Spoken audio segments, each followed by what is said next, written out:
వచ్చినా గాని నిలబడ్డ అభ్యర్థులు గాళ్ళకే ఓటేయాలని జనాన్ని మచ్చిక చేసుకుంటుంటారు. కమ్మగ తీయగా మాట్లాడి అంత మనదే అంత మనమే అంటారు. ఇక ముచ్చటేందంటే మన కామారెడ్డి జిల్లా రామరెడ్డి మండలం ఉప్పాల్వాయిల ఒక గమ్మతైన కథ జరిగిందుల్లా లేటుగా బయటకు వచ్చింది అన్నట్టు.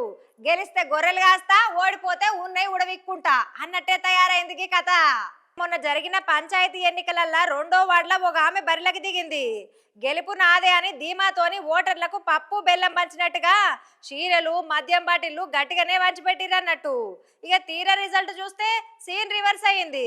మనోడు చిత్తుగా ఓడిపోయిండు. అంతే, ఓటమిని తట్టుకోలేక పరువు పోయిందని బాధపడవలసింది పోయి ఆ అభ్యర్థికి ఏడలేని కోపం వచ్చింది. తిన్న తిండి అరగక కాదు, ఇచ్చిన వస్తువులు వేస్ట్ అయినాయి అని ఆవేశంతో ఊరి మీద పడ్డాడన్నట్టు. ఓట్లు వేయనోళ్ళు నా చీరలు నాకు ఇయ్యండ్రి, తాగిన సీసాలు తిరిగి ఇయ్యాలే అనుకుంటా ఇంటింటికి తిరిగి బూతుల పురాణం ఎత్తుకున్నాడు అన్నట్టు. ఇక ఈ ముచ్చటిన్న మన 2వ వార్డు మహిళలు ఊకుంటారా? ఇక తీసుకో నీ సొక్క, మేమేమన్నా మీ సొమ్మదిని బతుకుతున్నామా?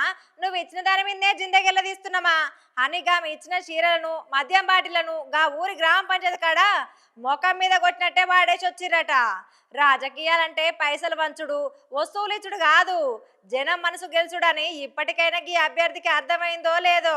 మరి ఇట్లా ఇంటింటికి తిరిగి వసూలు చేస్తే రేపొద్దున ఈయన ముఖం ఎవరు చూస్తారో ఏందో. ఇక ఏదేమైనా గాని ఉప్పల్వాయి మహిళలు మాత్రము గట్టిగానే బుద్ధి చెప్పిండ్రులా.